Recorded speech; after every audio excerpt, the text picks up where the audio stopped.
성경 말씀 요한복음 3장 22절에서 30절까지 말씀입니다. 교독하겠습니다. 요한복음 3장 22절. 그 후에 예수께서 제자들과 유대 땅으로 가서 거기 함께 유하시며 세례를 베푸시더라. 요한도 살렘 가까운 에논에서 세례를 베푸니 거기 물이 많음이라. 그러므로 사람들이 와서 세례를 받더라. 요한이 아직 옥에 갇히지 아니하였더라. 이에 요한의 제자 중에서 한 유대인과 더불어 정결 예식에 대하여 변론이 되었더니 그들이 요한에게 가서 이르되 랍비여, 선생님과 함께 요단강 저편에 있더니 곧 선생님이 증언하시더니가 세례를 베풀매 사람이 다 그에게로 가더이다. 요한이 대답하여 이르되 만일 하늘에서 주신 바 아니면 사람이 아무것도 받을 수 없느니라. 내가 말한 바 나는 그리스도가 아니요 그의 앞에 보내심을 받은 자라고 한 것을 증언할 자는 너희니라. 신부를 취하는 자는 신랑이나 서서 신랑의 음성을 듣는 친구가 크게 기뻐하나니 나는 이러한 기쁨으로 충만하여노라. 다 같이요. 그는 흥하여야 하겠고 나는 쇠하여야 하리라 아니라. 아멘. 우리 좌우분들에게 사랑합니다 먼저 인사합시다. 사랑합니다. 네, 사랑합니다. 오늘 본문 설명하기 전에 지난주 본문이 예수님의 말씀인지 아니면 이 성경을 기록한 사도 요한의 해설인지에 대해서 좀 궁금해하는 분들이 질문을 해왔기에 제가 다른 분들도 몰랐지만 궁금해할 수 있겠다 해서 설명을 드립니다. 성경 중에 최근에 만든 성경들은 다 예수님의 말씀은 빨간색으로 그렇게 글자를 만들어서 예수님 말씀인지 아닌지를 구분하고 있는 편입니다. 그래서 분명히 내 성경에 빨간색인데 왜 예수님의 말씀이라고 하지 않고 이 사도 요한의 해설이라고 하셨을까 하는 걸 궁금해 하셨는데 참 날카롭고 예리한 좋은 질문이라 생각을 해서 잠깐 설명을 하면 이 16절부터 22절 지난번의 문체는 예수님이 스스로 말한 것이라고 보여지지 않는 여러 근거들이 있습니다. 첫째, 16절에 하나님이 세상을 이처럼 사랑하사 독생자를 주셨으니 이는 그를 믿는 자마다 멸망하지 않고 영생을 얻게 하려 하심이라. 무심코 우리가 지나갔지만 예수님 같으면 이렇게 말씀하지 않았을 거라는 거죠. 예수님은 성부 하나님에 대해서 하나님이라고 하지 않고 다 아버지라고 말합니다. 아버지. 예를 들면 요한복음 36절 많은 구절 중에 내가 아는 그 역사가 하나님이라고 안 하고 아버지께서 나를 보내신 것은 나를 위하여 증언하는 것이요. 또한 나를 보내신 아버지께서 친히 나를 위하여 증언하였느니라. 이런 식으로 다른 성경들 보면 다 하나님을 아버지로 하고요. 자기를 지칭할 때도 독생자라는 표현을 예수님 스스로는 한 번도 쓴 적이 없습니다. 오히려 요한이 독생자, 독생하신 하나님 다 독생하다는 것은 요한이 썼고 예수님이 자기를 지칭할 때는 인자 또는 아들 이렇게 표현합니다. 요한복음 5장 20절에 보면 아버지께서 아들을 사랑하사 다 아들에게 보이시고, 다른 본문들 수없이 많지만 인용을 다 할 수 없지만 다 자신은 아들 그렇게 얘기하고 나를 믿는 자는 멸망치 않고 이렇게 표현하지 그를 믿는 자마다 멸망하지 않고 이렇게 독생자를 넣고 그르리라고 표현하는 게 예수님이 하시는 말씀으로는 어색하고 오히려 사도 요한의 해설로 보는 게 이 단어들 선택이나 이 문체에 더 맞기 때문이다 라고 하는 것이 더 설득력 있고 더 논리적이어서 그렇게 설명을 드렸습니다. 이제 오늘 본문을 설명을 하도록 하겠습니다. 그 후에 니고데모와 대화 이후에 예수께서 제자들과 함께 유대 땅으로 가서 예루살렘에서 유대 땅으로 간 거죠. 거기 함께 유하시며 세례를 베푸시더라. 예수님이 직접 세례를 베풀었을까요? 제자들이 베풀었을까요? 네, 제자들이 베푼 것입니다. 그건 어떻게 할 수 있느냐? 바로 한 장 넘겨서 요한복음 4장 2절을 보십시오. 거기 보면 예수께서 친히 세례를 베푸신 것이 아니요 제자들이 베푼 것이라 이렇게 설명되어 있죠. 그래서 예수님과 제자들이 세례를 베풀었습니다. 요한은 계속 세례 베푸는 사역을 했는데 23절을 보면 요한도 살렘 가까운 에논에서 세례를 베푸니 거기 물이 많음이라. 살렘이 어디고 에논이 어딘지 모르는 분들을 위해서 잠깐 지도 한번 확인하고 가겠습니다. 사진 한번 보여주실래요? 네, 저기 살렘 에논 눈에 보입니까? 작은 글씨지만 대충 갈릴리 호수 밑에 사해 한 3분의 2 지점에 있다. 그냥 이렇게 생각하면 됩니다. 넘어가면 되고요. 여기 물이 많다는 것은 요단강이 여기가 물이 수위가 높고 깊고 많은가 그렇게 생각하기 쉬운데 그게 아니고 샘물이 많았다고 되어 있습니다. 샘물이. 그러니까 맑은 호수, 맑은 샘 이런 데서 아마 세례를 베푼 것이라고 추측이 되고요. 중요한 건 이제 그 다음에 나오는데 사람들이 와서 세례를 받더라. 여기 오다, 받다 이게 이제 미완료기 때문에 계속해서 반복해서 오고 찾아오고 세례받고 가고 이런 일이 있었다. 여기까지 문제가 없어요. 그런데 이제 문제가 되는 사건이 생기는데 그 전에 요한은 설명할 부분이 있어요. 요한이 아직 옥에 갇히지 아니하였더라. 왜냐하면 이 요한복음은 마태복음이나 다른 복음보다 한 20년 이상 늦게 썼습니다. 그러니까 이미 다른 공간복음들을 독자들이 다 읽었어요. 근데 마태복음에는 예수님과 세례 요한의 사역이 겹치는 부분이 없는 것처럼 그렇게 기록이 되어 있습니다. 즉 예수님이 광야에서 시험받고 나왔더라 하고 그 다음 구절에 바로 세례 요한이 옥에 갇히고 예수님이 공생애를 했다 이렇게 되어 있기 때문에 예수님과 세례 요한의 사역이 겹치는 부분이 없는 것처럼 표현되어 있는데 그 오해를 바로잡는 거예요. 실제적으로 예수님과 세례 요한의 사역은 최소 7, 8개월은 겹쳐 있었습니다. 그래서 그 다음 설명이 그 다음 사건이 이루어질 수밖에 없는 배경이 되는 거예요.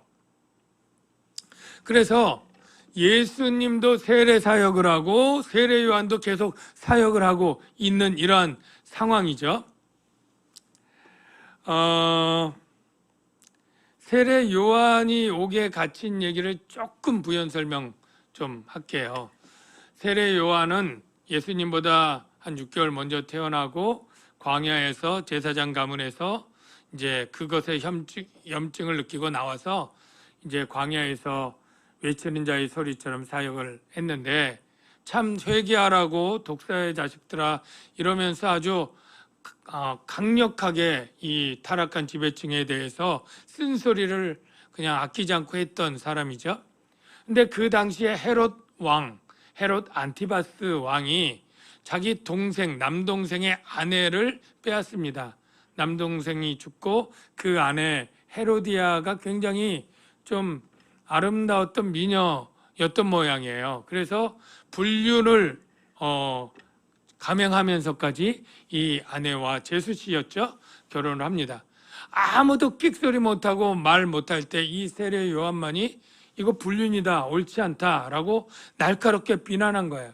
헤롯 왕이 굉장히 신기가 불편했겠죠. 더 불편한 사람은 누굴까요? 그 아내 헤로디아예요. 세례 요한에 대해서 앙심을 품었죠. 그런데 기회가 왔습니다.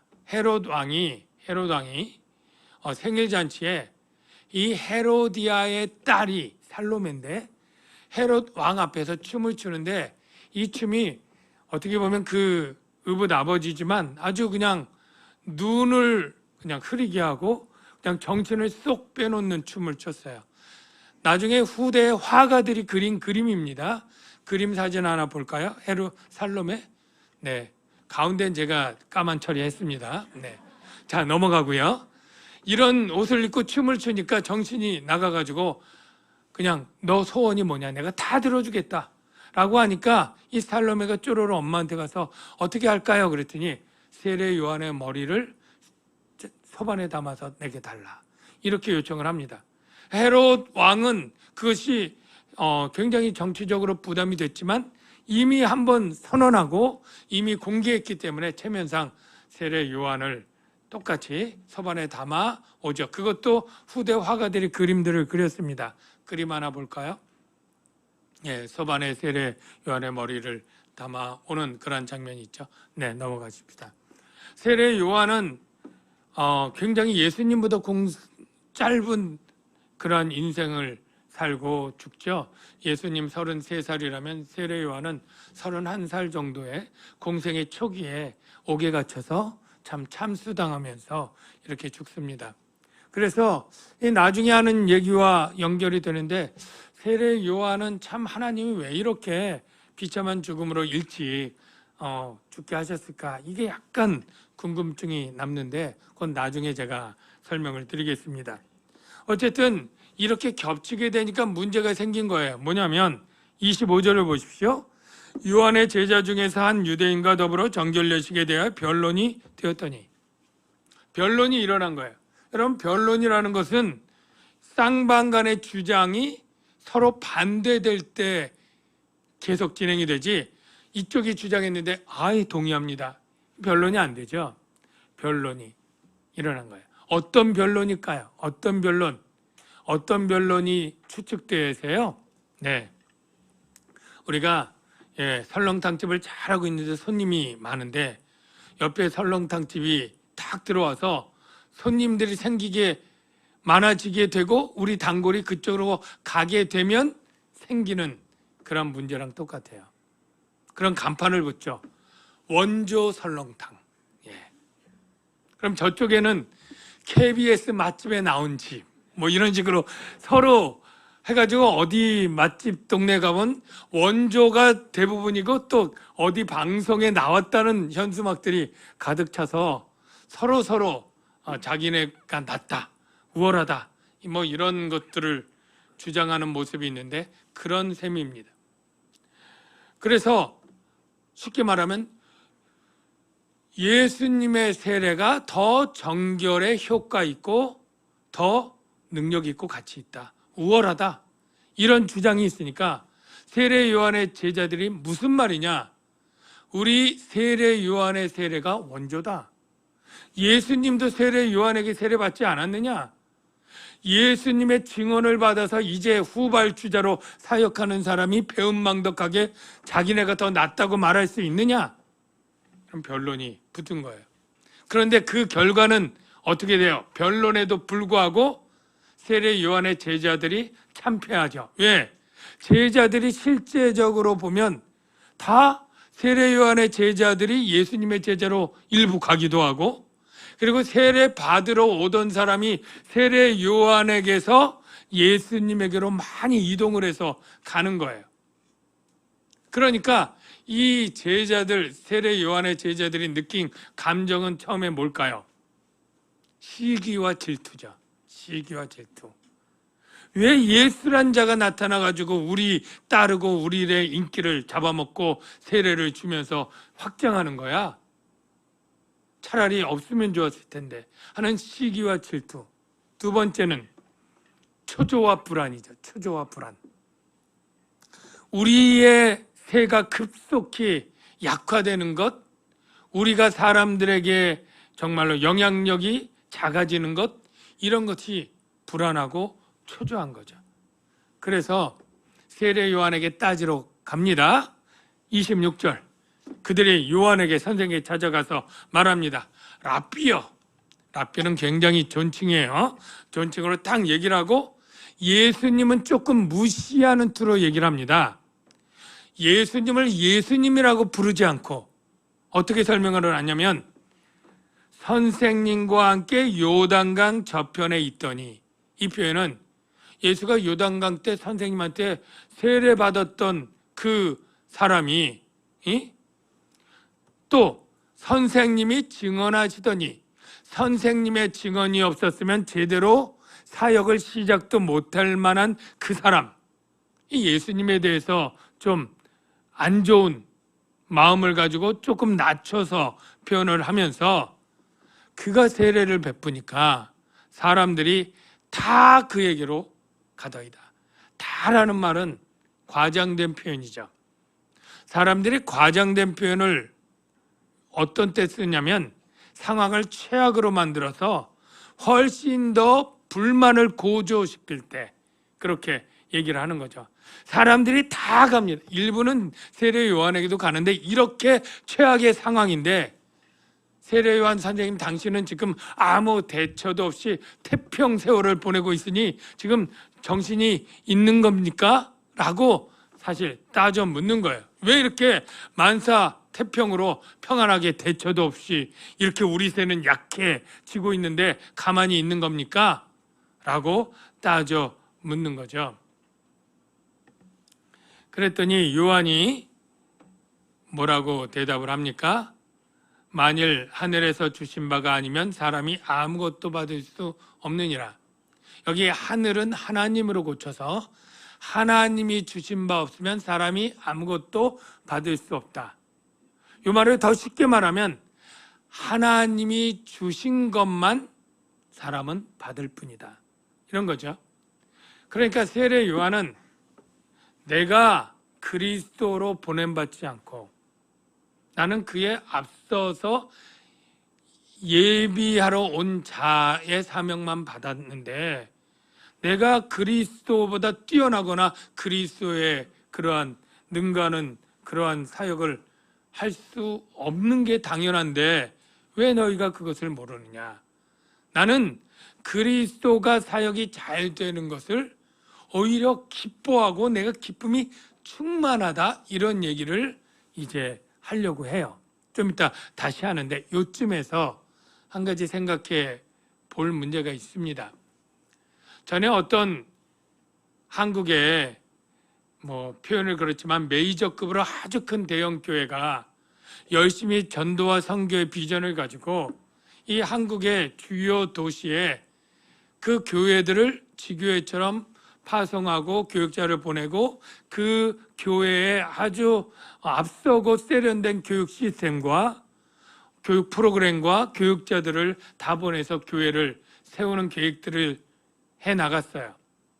그때 예를 들어 수원, 용인, 이런 대전 이렇게 갈 때 그 도시들이 좋아했을까요? 싫어했을까요? 그 교회에서 작은 교회들이 서로 단합해서 극구 열렬히 반대. 그 교회 우리 지역에 못 옵니다. 이렇게 플랜카드를 걸면서 데모를 했다고 할 때 여러분이 이해되는 면도 아마 생각이 될 거예요. 작은 교회들이 이렇게 잘 갖춰진 교회가 지역에 오면 작은 교회 가뜩이나 전도하기도 힘들고 성도들 오기도 힘든데 그나마 회심해서 오려는 사람은 다 저렇게 앞서가고 좋은 시설과 좋은 그러한 교회로 다 갈 테니 우리가 부흥이 길이 막혔다. 아니 오히려 그 정도면 낫고 우리 교회 성도들 가운데 뭔가 문제 있고 어려움이 있으면 그 교회로 이렇게 블랙홀 빠져듯이 가면 우리는 너무 목회가 힘들겠다. 이런 생각으로 했을 것 같은 그 마음이 추측이 돼요. 이게 세상에 장사할 때도 그렇잖아요. 예. 우리 집 설렁탕집에 다른 설렁탕집이 좋은 크게 큰 업소로 오면 참 긴장하고 이윤이 많이 줄겠다 걱정해서 재래시장 옆에 큰 백화점이나 마트가 들어오면 상인들이 참 힘들어하면서 그렇게 반대하는 것 그것이 연상이 되고 하죠. 그러니까 어떻게 보면 이해가 되는 면도 없잖아 있습니다. 그런데 하나님의 나라의 사역도 같은 이치로 이해해야 될까요? 세례 요한이 예수님의 사역과 경쟁 관계 라이벌로 생각을 하는 것이 맞을까요? 예. 그래서 어떻게든 못 가게 하고 세례 요한이 예수님보다 더 오랫동안 그렇게 사역을 넓혀서 많은 사람들을 제자로 하고 후대까지 계속 영향력을 끼치는 것이 하나님이 기뻐하는 뜻이고 하나님의 나라의 유익이 될까요? 아니지 않습니까? 그렇다면 교회는 우리 교회 입장에서 조금 더 나가서 하나님 나라라고 하는 큰 입장에서 보아서 이것이 유익이라면 경쟁 관계고 저가 망해야 나는 흥하고 하는 그러한 입장이 아니라 서로 동역자와 형제 관계로서 힘을 써야 되지 않겠습니까? 저는 우리 남양주광역교회가 남양주에 있을 때, 지역에 왔을 때 어느 교회도 마찬가지지만 그 지역 복음화를 하나님이 사명으로 주었다고 생각합니다. 여러분이 우리 남양주광역교회 등록해서 성도가 되었을 때는 그냥 은혜 받고 끝나는 게 아니라 같이 힘을 합쳐서 자녀들을 교육하고 복음을 전하고 선교의 일을 감당하면서 우리 교회 공동체 사명의 부분들을 감당해 나가면서 지역 복음화를 같이 힘쓰는 동역자로 여러분이 온 줄로 믿습니다. 우리가 구원받는 순간부터 사명자로 주님께서 우리를 보내시고 사역자로 우리가 쓰는데 꼭 목사, 전도사 아니더라도 집사, 권사, 어떤 성도라도 다 하나님의 나라를 위해서 다 감당할 부분들이 있고 몫이 있는 사역자인 것입니다. 그런데 이 남양주시 복음화라고 할 때 우리 교회 혼자 있으면 좋을까요? 남양주시 74만 명을 우리가 다 혼자 있으면 네, 우리는 절대 그 일을 할 수 없겠죠. 너무 벅찰 거예요. 그러니까 이 남양주의 여러 교회들이 같이 힘을 합치는 거죠. 왜? 우리의 경쟁 상대는 불교도 있고 신천지도 있고 무속도 있고 얼마나 이 불신 사상을 가지고 이 무신적 사상을 가지고 교회를 받게 하고 반대하는 집단과 사람들이 훨씬 더 많거든요. 그러니까 우리 힘만으로는 도저히 안 되기 때문에 여러 교회들이 힘을 합쳐서 복음화와 구제와 이런 봉사를 통해서 이 기독교의 문화를 만들고 기독교의 가치관과 사상과 세계관을 전파하는데 협력자와 동역자로 교회들이 존재하는 것이죠. 그런 의미로 볼 때 건강하고 좋은 교회가 남양주에 왔다? 뭐예요? 한창 전쟁에 하나님이 우군을 보내준 것 아닙니까? 강력한 기관차 전투 부대를 보내준 것 아닙니까? 이렇게 생각할 수 있잖아요. 그러니까 이거는 우리가 더 하나님의 일을 하는데 이익이 되고 참 힘을 얻는다 하고 감사할 일로 얼마든지 생각할 수 있지, 아니 그가 와서 우리가 전도할 영혼들을 그 교회로 데려가서 우리 교회의 전도에 나쁜 영향을 미치겠다 이렇게 생각할 일이 아니라는 거죠. 이 세례 요한의 제자들이 예수님께 가는 것을 왜 싫어했습니까? 경쟁자로 생각하니까 시기와 질투심, 그리고 자신이 줄어든다는 것에 대한 그런 초조와 불안, 이것 아니었습니까? 우리 교회들이 이제 개교회를 보는 것에서 좀 커져서 전체 하나님 나라의 이익이 된다면 우리 교회의 교세에 부정적일지라도 통 크게 보고 오히려 그것을 기뻐할 수 있는 마음이 되어야 될 줄로 믿습니다. 이러니까 꼭 목사하고 교회에 관련된 일같이만 생각하는데 여러분에게도 적용할 일들이 많이 있다고 생각해요. 여러분이 교회에서 일하려고 하는데 어떤 분이 내가 이제 다음에 직분 받을 수 있는, 그런데 아주 신실하고 좋은 사람이 교회에 오니까 이거 경쟁자가 생겼네, 내가 나중에 이 직분자 임직투표에 불리하겠네, 이런 생각을 혹 갖는다면 똑같은 것 아닙니까? 유년부가 막 부응하는데 초등부가 더 부응을 해. 이거 저 부서가 더 부응을 하니까 더 인정과 신뢰를 받겠네. 오히려 좀 덜 부응하고 우리가 더 부응해야 좋을 텐데, 혹 이런 마음이 말로 표현되진 않겠지만 우리 마음속에 틈탈 수 있는 것 아닙니까? 이웃교회가 부흥하고 성장하는 게 참 이게 불안하고 초조하고, 오히려 안 된다고 할 때 오히려 참 힘들겠다 하면서도 위안을 삼고, 이런 마음들이 바로 하나님의 시각으로 볼 때는 아주 편협하고 잘못된 마음이라는 것이 분명하죠. 축복합니다. 저와 여러분 마음 가운데 이 그리스도인들이 어떤 일을 해 나가거나 무슨 일을 할 때 우리는 함께 하나님의 나라와 의를 추구하는 그러한 동역자지 경쟁자가 아니다 하는 마음을 우리 모두가 가져야 될 줄로 믿습니다. 세례 요한은 자기의 사역이 줄어드는 것이 참 기쁘다 이렇게 얘기를 합니다. 왜 기쁘냐라고 할 때, 왜 기쁘냐 할 때 내가 받은 이 사명은 예수님에 대한 증인의 사명이지 그리스도가 아니고, 나는 예수님을 증언해서 잘 증언한 효과가 있어서 내 제자들, 나를 추구하고 나를 따르던 사람들이 다 예수님께로 많이 빨리 갈수록 나는 내 사명을 더 잘 완수하는 것이니까 오히려 나는 기쁘다 이렇게 생각을 하는 거예요. 그래서 세례 요한이 사명을 다 완수하고 옥에서 일찍 죽어도 그것이 받아들일 수 있는 게 세례 요한의 사명이 완수되었기 때문에 하나님이 일찍 그를 데려가신 거다, 우리가 이렇게 생각할 수 있는 거죠. 세례 요한은 자신의 기쁨을 신랑과 신부의 비유로 얘기를 했는데요, 유대인 혼인 예식이 우리와 좀 다른 것 말씀드렸죠. 그 중에서 유대인 혼인 예식 중에 특별한 게 이 신랑의 친구들의 역할입니다.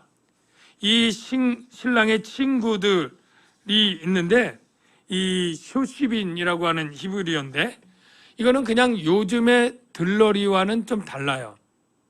신랑의 친구들이 오히려 신랑과 신부의 중매를 서는 일도 많고요, 허다하게 소개를 들어서 어느 마을에 누구가 참 좋다 이렇게 소개해가지고 신랑과 신랑 아버지가 가서 정혼하는 데 역할을 하고, 그리고 정혼한 다음에 거의 1년 동안 이 부부관계를 갖지 못하고 이 신부가 혼자 있지 않습니까? 그런데 그때나 지금이나 이 정혼한 후에 1년 사이에 사단이 날 수도 있는 거예요. 보니까 더 멋진 남자가 프로포즈를 하거나 하여간 뭐 이래가지고 바람이 나는 일도 있을 수 있잖아요. 사람 사는 일엔 결혼했는데도 그런 일이 있기도 하니까, 그때나 지금이나. 그러니까 이 신랑의 신랑의 친구들이 하는 일은 이 여자가 정결한 신부로, 뭐 어떻게까지 구체적으로 했는지 몰라도 정결함을 유지하도록 신경 쓰고, 혹시 누구라도 이 신부를 겁탈하거나 아니면 꼬드기거나 하는 일이 없도록 늘 살펴보면서 관심을 갖고 그렇게 있는 거예요. 고린도후서 11장 2절 3절 이 뒷부분의 자막인데 혹시 찾을 수 있나요? 이 바울이 자기의 역할을 하는데 이 쇼시빈을 얘기해요. 내가 너희를 정결한 처녀로 한 남편인 그리스도께 드리려고 중매함이로다. 이 표현이 이 신랑의 친구의 역할 얘기하는 거거든요. 그러나 나는 뱀이 그 관계로 하와를 미혹한 것 같이 너희 마음이 그리스도를 향하는 진실함과 깨끗함에서 부패할까 두려워하노라. 이 표현이 이 정결한 신부를 외간 남자가 하여간 어떻게 그냥 강제로든 아니면 유혹을 하든 정결함을 깨트리지 못하도록 그렇게 나는 그 일을 하는 신랑 친구처럼 바울이 얘기한 그 얘기를 하는 거예요. 그래가지고 이 결혼식이 이제 드디어 1년이 됐을 때 신랑 친구들이 가서 신부를 데려오잖아요. 데려오고 결혼이 이때 성공적으로 끝난 게 아니라, 여러분 신명기나 이렇게 보면 첫날 밤을 지내요, 신방에서. 그럴 때 처녀라고 하는 표식이 없으면 이 결혼이 난리 나는 거예요. 그냥 깨지는 거예요. 근데 처녀였다고 하는 표식을 딱 받으면 신랑이 나와서 신랑 친구들에게 내 아내는 정결하였다 이렇게 말해주는 거예요. 이 음성을 듣는 친구들은 이제 사명 완수한 거예요. 결혼이 성공적으로 끝난 거예요. 그때 신랑의 친구들은 아까 여기 있는 것처럼 신부를 취하는 건 신랑이지만 신랑에게 이 모든 정결한 처녀라고 하는 선언과 더불어 음성을 듣는 이 신랑의 친구들은 친구에 대한 사명을 완수한 그 기쁨으로 충만하게 되는데 세례 요한이 그 얘기를 하는 거예요. 나는 주인공이 아니다. 주인공의 친구로서 내가 이 사명을 감당해서 내가 증언한 것들을 믿고 사람들이 나에게서 예수께로 이렇게 가서 내 수는 점점 쇠하여지고 저는 흥하여지는 이걸 보는 게 너무너무 기쁘다 라고 지금 말하는 거예요. 여러분, 저와 여러분이 사명 완수할 때 누르는 이 기쁨, 세상적인 평가는 다르지만 사명 완수의 기쁨을 소망하시기를 주의 이름으로 축원합니다. 그런데 그 전에 풀어야 될 숙제가 있어요. 여러분, 성공적인 목회, 이제 목회자 입장에서 그렇게 표현하고, 여러분이 성공적인 신앙생활 또는 성공적인 어떤 교회 봉사생활, 직분자로서 어떤 일을 할 때 어떤 것이 성공일까요? 어떤 것이 성공일까요? 여러분, 달란트 비유 다 잘 알죠? 마태복음 25장에 한 주인이 먼 길 갈 때 3명의 종을 불러서 한 사람에겐 5달란트, 다른 한 명엔 2달란트, 한 명에겐 1달란트 맡겼어요. 여러분, 먼저 질문할게요. 어떤 달란트, 얼마나 받은 달란트가 가장 주인에게 은혜를 입었다? 그 생각이 되나요? 누가 제일 복을 많이 받았나요? 그러면 5달란트라고 말하고 싶을 거예요. 말하고 싶은데 왠지 깨림해. 목사님이 딴 얘기 할까봐. 보통 5달란트라고 생각들을 많이 해요. 그러면 뒤집어서 제가 얘기를 할게요. 여러분, 제가 1년에 셀별로 중식 봉사 배정해요. 셀별로. 어떤 셀은 1년에 5번 배정하고 다른 셀은 2번 배정하고 어떤 셀은 1번만 배정했어요. 자, 누가 은혜를 제일 많이 받았다고 생각할까요? 당연히 목사님 우리 셀이 연약함을 잘 아시고 궁일 여기사 애들도 있고 교사도 많고 하니까 1번만 해줬네. 은혜 높네. 그렇게 생각할 거 아니에요? 누가 청소를 맡겼는데 누구는 이 예배당 전체를 혼자 청소하라고 하고 누구는 그보다 작은 잠옷실 저기 청소하라고 하고 누구는 그보다 작은 새가족실 청소하라고 하고 상은 똑같아. 그러면 누가 제일 은혜 받고 복 받았다고 해요? 가장 작은 걸 받았다고 하는 사람이겠죠. 그런데 달란트 비유에서 5달란트 남긴 사람하고 2달란트 남긴 사람하고 상이 똑같습니까? 다릅니까? 똑같아요. 그 칭찬이 토시 하나 안 틀려요. 4번 자막 마태복음 5장 21절 이렇게 5달란트 남긴 종에게 먼저 칭찬합니다. 그 주인이 이르되 잘하였도다 착하고 충성된 종아, 네가 적은 일에 충성하였음에 내가 많은 것을 내게 맡기리니 내 주인의 즐거움에 참여할지어다. 이렇게 하고 나서 2달란트 남긴 사람도 똑같이 얘기를 해요. 그러면 상이 똑같고 칭찬이 똑같은 거잖아요. 그러면 저는 분명히 나는 2달란트만 일하고 똑같은 칭찬을 받는 게 좋겠다 이렇게 생각할 거예요. 물론 1달란트 받은 사람이 1달란트 남겼어도 똑같이 얘기할 거예요. 여러분, 성공이 무엇입니까? 많이 남긴 겁니까? 아니에요. 하나님이 주신 것에 충성한 것입니다. 저는 내가 목회할 때 40년의 성역, 우리 목사님들 좀 많이 하시는 분은 40년, 은퇴까지 40년 하거든요. 40년 성역에 교회 이렇게 많은 이력들이 있고 많은 사역들 있고 성도 5,000명 정도 큰 교회 하신 분들은 다 그 목회가 성공적으로 참 헌신적으로 잘 됐다고 박수를 쳐요. 그런데 시골에서 40년 못하고 딱 10년 짧게 했고, 시골에 부임해서 늦게 목회하신 분들 있잖아요. 갔더니 마을 주민이 다 해서 6, 70명이에요. 그중에 열심히 전도해서 할아버지, 할머니 15명, 20명 가지고 평생 늘지도 않고 그렇게 했어요. 아니, 점점 15명, 20명을 했는데 점점 시간 가면서 10명으로 줄고 5명으로 줄는 교회도 있어요. 이 교회는 실패한 목회일까요? 줄어갔는데.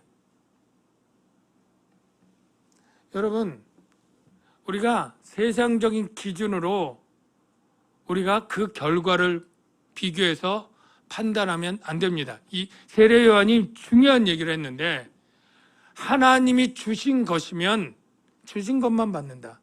근데 하나님이 똑같이 주지 않는다는 걸 우리가 자꾸 잊어버려요.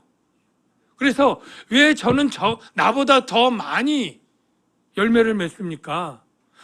왜 저는 나보다 더 오래 사역하도록 하나님이 하십니까?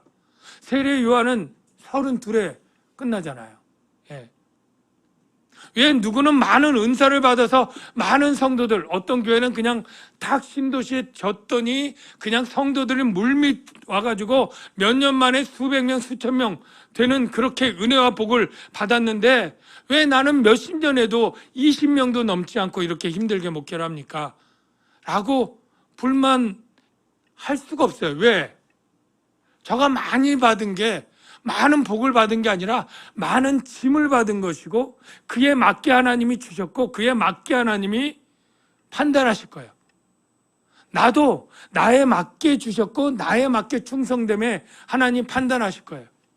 겉으로 많이 남긴 것 같아도 너는 네가 받은 것에 비해서 열심히 안 했다, 책망받을 수 있고, 조금 남겼어도 남긴 것처럼 그렇게 보였어도 너는 내가 받은 것에 충성하였다 라고 얼마든지 할 수 있는 거예요.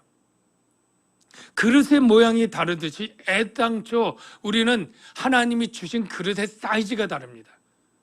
누구는 종지예요. 누구는 큰 사발이에요. 우리는 종지에 간장 담을 수 있는 그릇은 종지밖에 없어요. 큰 대접에다 간장을 부어서 초장 찍어 먹겠습니까?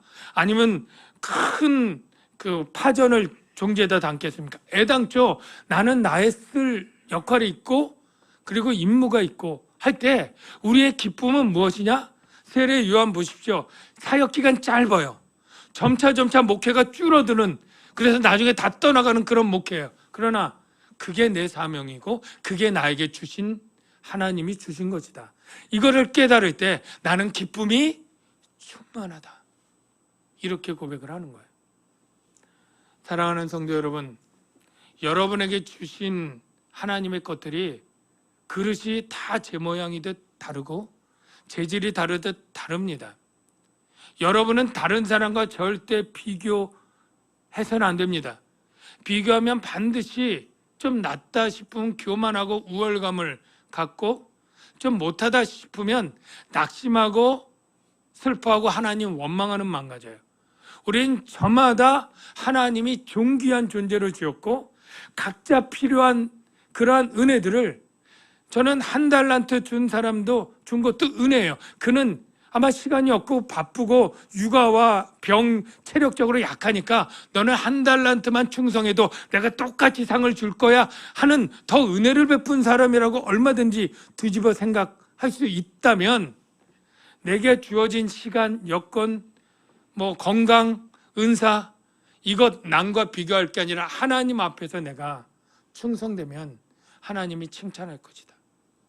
그렇게 해서 여러분들이 맡겨진 그 일 무엇이든지 정말로 세상 잣대로 보지 말고 하나님 앞에 충성된 일꾼으로 서시길 주의 이름으로 축원합니다.